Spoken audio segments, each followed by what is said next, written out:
Judgement করবেন যে আসলে এই ঘটনাটা কি। এটা নিয়ে ফকিরহাট মডেল থানায় একটা মামলা রুজু হয়েছে। তারা বিচারের দাবিতে আমাদের কাছে দ্বারস্থ, তাই তাদের মুখ দিয়ে আমরা শুনবো আসলে ঘটনাটা কি ঘটেছিল। দেখতে থাকুন। জি, জি, ঘটনাটা কি আসসালামু হয়েছে? আলাইকুম। ঘটনা হচ্ছে এই জমি জমা কেন্দ্র করে এই মহিলারে দীর্ঘদিন যাবত, শুধু এই মহিলারে না, আমার প্রতি অনেক নির্যাতন করেছে এই আলামিন ডালি, সুমন ডালি।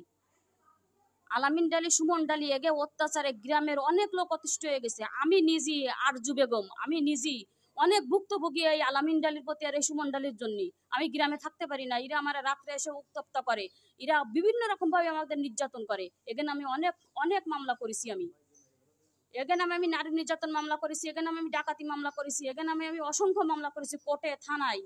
ঠিক আছে, এরা আমাকে কোনো জায়গা জমিতে এরা আমাকে জাতি দেয় না। এরা একের কাছে অস্ত্র আছে, হাতুড়ি আছে, রামদাও আছে, এই নিয়ে এসে এরা আমাকে কোপ ছেড়ে দেই।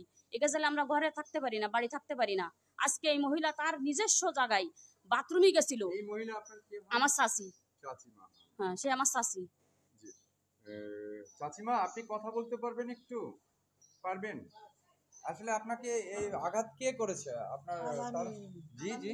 আলামিন আলামিন কোপ পুরো ডালি, নাম দিছে। বলতে হবে। আলামিন ডালি, সুমন ডালি। সুমন ডালি। আচ্ছা, আচ্ছা। আপনার সাথে তাদের কি নিয়ে বাকবিতন্ড বা এটা কি নিয়ে জাগা ঘটনা? জমি পায়খানা পায়খানা ভরে গেছে। শোনেন, আমি মিথ্যে কথা একটু কব না। পায়খানা ভরে গেছে, সে পায়খানা বাঁধতেছি। ওই যারা শাড়ি নিয়ে আসে না, সে শাড়ি দিয়ে কুচতিছে। এর মধ্যে এই কয়জন এসে পড়িছে। আমাকে জায়গা ওরা খায়, কোনো মতে আমরা পারতেছি না ওদের সাথে।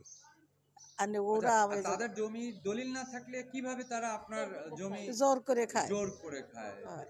আচ্ছা, আচ্ছা। আপনারা শুনতে পাচ্ছেন যে এটা আসলে সামাজিকভাবে সব জায়গাতেই ক্ষমতার অপব্যবহার করে ক্ষমতার নলে একজনের হক আরেকজন মেরে খায়। আসলে কতটা সত্য আমি জানি না।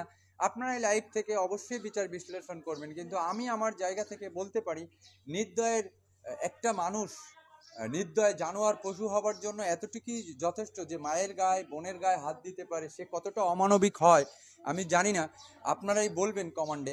আর আমি আসলে ভুক্তভোগীর ছেলের সঙ্গে এখন কথা বলবো, আপনারা দেখতে থাকেন। তারও মুখে তারা যেটা তথ্য দিয়েছেন, তারও মুখে আঘাত আছে। অনেক ছবি আমাদের দেখিয়েছেন ওই স্পটের অনেক। তারপরেও আপনাদের ভাই, তোমার পরিচয় দিয়ে যদি এই অসুস্থ মানুষটা কে যে এইমাত্র যে কথা বললেন? আমি মোহাম্মদ বাচ্চর আলী। আমার আম্মারে আলামিন দীর্ঘদিন এই জায়গার প্রতি আমরা পায়খানা প্রস্রাবখানা আছে আমাদের জায়গাটা, আমাদের নিজস্ব জায়গা। কথা আলামিন এই বারবার আমার মারে আগে পারেও রামদাও নে কোবাইছে। আজকে এই সকালবেলায় আমার আম্মারে রামদাও দিয়ে কোপ দিছে, আবার লাঠি দিয়ে বাড়ি দিছে। আমার বড় বোনরে চোখের কোনায় ঘুষি মারিছে।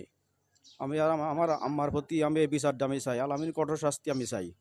এবং আমরা যেটা জানতে পেরেছি, এই আলামিন ঝালি কি রাজনৈতিক কোনো ছত্রছায়ায় সে দীর্ঘদিন ধরে অপকর্ম করে আসছে? দীর্ঘদিন অপকর্ম করে যাচ্ছে। আমার আগে পরে আমার 2 কপি জিডি আছে, আমি জিডিগুলো দেখাতে পারি। তার নামে অসংখ্য মামলা আছে। অসংখ্য আমরা যেটা মামলা আছে। জানতে আমার পেরেছি। মা তো মারা যেত, তা আল্লাহ তাকে অশেষ বাঁচায় রাখিছে। আমি এর বিচার চাই। আপনারা আসলে দেখতে পারতেছেন যে একজন মায়ের মাথায় ব্যান্ডেজ থেকে আমি সন্তান, আমি আসলে কতটা আবেগ ধরে রাখতে পারি। চোখের জলেই আমরা সেটা অনুভব করতে পারছি। সে অসহায়ত্ব তার চোখের জলই বলে দিচ্ছে। আর তার নামে অনেক বাদী হয়ে আপনারা কিছুক্ষণ আগে এক বোনের কাছে শুনলেন যে তার নিজেও নির্যাতিত না পেরে অসংখ্যবার সরকারের কাছে দ্বারস্থ হয়েছে বিচারের দাবিতে, কিন্তু সে আজও নিরুপায়, তার কোনো বিচার হয় নাই। এই সেই কোন ক্ষমতাধর এই ব্যক্তির আমরা জানতে চাই, দেখতে চাই, এবং আমরা তাদের যদি প্রকৃত শর্তে সে যদি অপরাধী হয়ে থাকে, অবশ্যই আজকের পর থেকে এই ভিডিওটা দেখার পর এবং ফকিরহাট মডেল থানায় রুজুকৃত একটা অভিযোগ আসছে, সঠিক তদন্তের মাধ্যমে আমরাটা দেখতে চাই যেন সঠিক যে অপরাধী তার শাস্তি হয়। আর আমি আর একটা কথা বলবো যে ভাই, আপনি আসলে যেটা বললেন উনি মাদকের সাথেও সম্পর্ক আছে, এটা আসলে আপনার মুখের কথা। বাস্তবিক অর্থে তার নামে কি কোনো মাদক মামলা আছে আপনার জানা? আমি শুনেছি ও নেশাগ্রস্ত অবস্থায় থাকে, কিন্তু যে কাজ করেছে তার নামে অনেক আথুরি ওদারে রামদাও নিয়ে অনেক আমরা মামলা দিচ্ছি। একবার আমার মামলা 2 কপি আমার কাছেও আছে, আমি দেখাতে পারি, কিন্তু ও কারো এলাকায় দাম দেন। আমার ছোট ভাইরা সকাল বলছে তোর মাইরে ফেলাই দেবো, বিভিন্ন হুমকি দেয়। কারণ এলাকা এলাকার চেয়ারম্যান আগেবারে ওর বিচার আচার ঠিক মতো করতে পারিনি। ও বলে কি আমার এই অঞ্চলে বিচার করার মতো কেউ নাই, আমি এই আমার মারে মারিছে এর বিচার আমি চাই।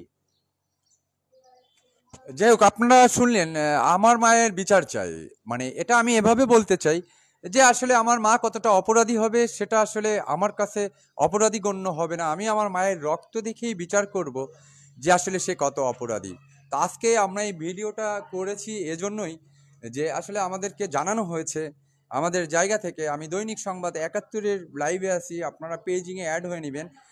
আর তারা যে পুলিশ কেস সেটাও আমরা দেখতেছি। দেখি ওই পুলিশ কেসের কাগজটা, ফকিরহাট স্বাস্থ্য কমপ্লেক্সে থেকে পুলিশ কেস, আশা করা যায় তারা মামলা করে আসছে।